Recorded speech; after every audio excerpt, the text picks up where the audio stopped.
बिस्मिल्लाहिर्रहमानिर्रहीम अस्सलाम वालेकुम। Welcome to my food facts. कैसे हैं आप सब? अल्लाह पाक से दुआ है कि आपको अपने प्यारों के साथ खुश और आबाद रखे और आप पर अपनी रहमत का साया बनाए रखे। आज एक ऐसी अमेजिंग सी रेसिपी आपसे शेयर करूंगी। ये समोसे की रेसिपी तो नहीं है, लेकिन मैं आपसे ये रेसिपी इसलिए शेयर कर रही हूँ कि ये स्कूल के ज़माने की याद दिला देगी आपको। तो इसमें जो मेन रेसिपी है वो है आलू की चटनी, जो कि जिसको तरकारी भी कहते हैं। तो ये स्कूल के बाहर मिलने वाले जो समोसे होते हैं उसके साथ मिलती है ये चटनी, मिलती थी। तो फिर वीडियो देखने के बाद ज़रूर बताइएगा कि किस किस को अपने स्कूल का ज़माना याद आ गया। तो सबसे पहले मेन जो उसकी रेसिपी है ना, वो हम चटनी तैयार करते हैं। तो मैंने ले लिए हैं 6 आलू बॉयल किए हुए। इनको मैंने 3 जो है ना वो मैं इसमें डाल रही हूँ, मोटे-मोटे हाथ से करके डाल रही हूँ। साथ में मैंने लिया है इमली का पल्प। इसको मैंने थोड़े से नीम गर्म पानी में इमली को भिगो दिया था, गुठलियाँ अलग कर ली हैं। तो ये थिक सा पेस्ट है हमारे पास और उतना ही मैंने पानी डाल दिया है। तो ये बहुत ही अमेजिंग चटनी होती है। ये आप किसी भी चीज़ के साथ बना सकते हैं। इसका तरीका भी बहुत आसान है और इंग्रेडिएंट्स तो इतने ईज़ी हैं कि घर में रखे हुए किचन से ही आपको सारी चीज़ें मिल जाएँगी और बहुत ही झटपट ये चटनी तैयार हो जाती है।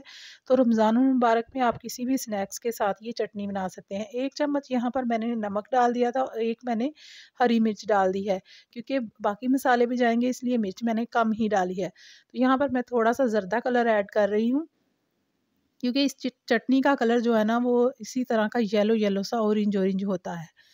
तो अब सबसे पहले मैंने ले लिया है 2 टेबलस्पून ऑयल। इसमें मैंने क्रश्ड कोरिएंडर डाल दिया है और क्रश्ड मैंने ज़ीरा डाल दिया है। साथ ही मैंने थोड़ा-सा अजवाइन को भी क्रश करके डाल दिया था और 1 चम्मच मैंने इसमें चिली फ्लेक्स डाल दिए। नमक मैंने अभी इसमें ऐड नहीं किया, वो मैं बाद में टेस्ट करके तो फिर डाल दूँगी। और यहाँ पर मैंने थोड़ी-सी कलौंजी ली है। सारी चीज़ों को हल्की आँच पर भून लेना है ताकि मसाला हमारा जले नहीं। ये पेस्ट जो हमने बनाई थी इमली और आलू की, तो ये इसमें डाल देंगे। आप चाहें तो इसको पेस्ट बनाते वक़्त थोड़ा-सा पुदीना भी ऐड कर सकते हैं इसमें। अब इसको डाल के सिर्फ़ 3 से 4 मिनट कुक करना है। कुक करने के बाद हम इसको आलू जो हम मैंने रखे थे बॉयल किए हुए 3 बचा लिए थे, उसके अंदर डालना है। तो यहाँ पर ये रेडी हो चुका है, पक चुका है। जो मैंने आलू रखे थे उसको भी हमने मोटा-मोटा हाथों से उसके चंक्स बना लेने हैं, क्योंकि इस चटनी की जो ख़ास ख़ुसूसियत है ना वो यही है कि इसमें चंक्स होते हैं आलू के और ये इतनी मज़ेदार चटनी बनती है कि आप यकीन करें कि आप इसको आलू की टिक्की के साथ भी बना सकते हैं, हलवा पूड़ी के साथ भी बना सकते हैं। तो ज़रूरी नहीं है कि समोसों के साथ ही।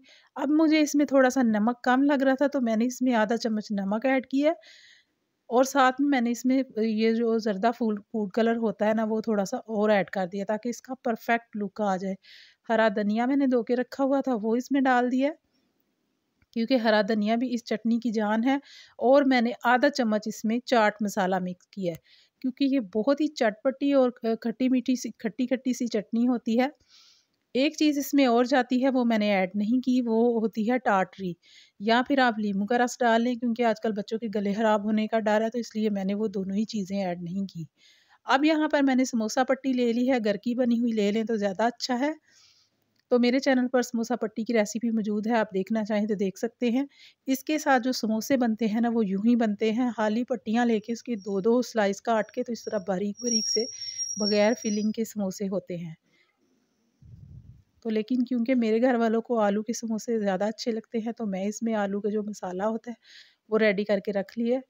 तो उसकी समोसे रेडी करूँगी, तो ये मैंने आपको सिर्फ़ दिखाने के लिए कि इस तरह से आपने बारीक-बारीक समोसे तैयार कर लेने हैं ज़्यादा से। उसके ऊपर ये चटनी ऐड करके, तो फिर ये मिलती थी स्कूल के ज़माने में। तो अब यहाँ पर जो मैंने आलू की फिलिंग बनाई थी उससे मैं ये मिनी समोसे रेडी कर लूँगी। यहाँ पर मैंने थोड़े से आटे में आटा ले लें या मैदा ले लें, पानी मिक्स करके रख लिया था ताकि इस समोसे को हम अच्छी तरह से फिल करके तो उसको बंद कर सकें। तो आलू के समोसे तो आपको पता है हर किसी को बनाने आते हैं, इसलिए मैंने इसकी रेसिपी तो नहीं बनाई। तो जो मेन रेसिपी है वो मैंने आपको बता दी है कि इस तरह एक पट्टी की 2-2 स्लाइस काट के तो बारीक-बारीक समोसे रेडी किए जाते हैं, वो भी मैंने थोड़े से कर लिए हैं। तो यहाँ पर बाकी मैंने आलू के समोसे रेडी कर लिए हैं। अब सबसे पहले ये जो बारीक वाले हैं यही मैं फ्राई करती हूँ। तो ये जैसे ही मैंने फ्राई करके रखे तो मेरा बेटा आया तो उसने उठा के तो एक-एक करके खा लिए। तो इसलिए फिर मैं आपको इसका एंड नहीं दिखा सकूँगी। तो दूसरे फिर आलू के समोसे जो है ना वो रेडी करके तो फिर मैं आपको बताती हूँ कि इसको कैसे आपने इसको गार्निश करके तो रेडी करना है। तो यहाँ पर मैंने 3-3 करके समोसे डाल दिए थे और इनको अच्छा सा कलर दे लेना है। बहुत ज़्यादा कलर इसलिए नहीं करना कि फिर ये जितना तेज़ कलर करेंगे ना तो वो फिर बाहर निकालने के बाद इसका कलर और चेंज होता है। समोसे हम इसी तरह रेडी कर लेंगे। ये देखिए जी, मैंने समोसे रेडी कर लिए हैं। चटनी भी हमारी रेडी हो चुकी है। बहुत ही ये चटपटी सी चटनी है। ये आप आलू की टिक्की के साथ भी बना सकते हैं, किसी भी चीज़ के साथ बना सकते हैं।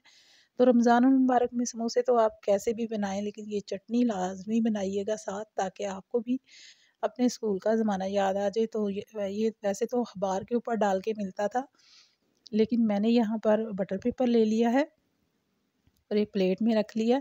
तो इसमें मैंने 3 समोसे डाल के ऊपर ये चटनी डाल दी है। तो चटनी की शक्ल देख लें आप कितनी अच्छी लग रही है। तो खाने में ये उससे भी ज़्यादा मज़े की और टेस्टी थी। तो ज़रूर रेडी कीजिएगा और मुझे कमेंट करके ज़रूर बताइएगा कि किस किस को अपने स्कूल का ज़माना याद आ गया है ये रेसिपी देखकर। और यहाँ पर मैंने टिक्कियाँ भी बनाई हुई थी जी इसके साथ। वैसे तो बेसिकली मैं टिक्कियों के साथ ही ये चटनी बना रही थी, फिर मैंने कहा चले समोसे बना के तो मैं ये अपनी रेसिपी भी शेयर कर देती हूँ आप लोगों के साथ। तो वीडियो अगर अच्छी लगी है लाइक शेयर और अच्छा सा कमेंट कीजिए।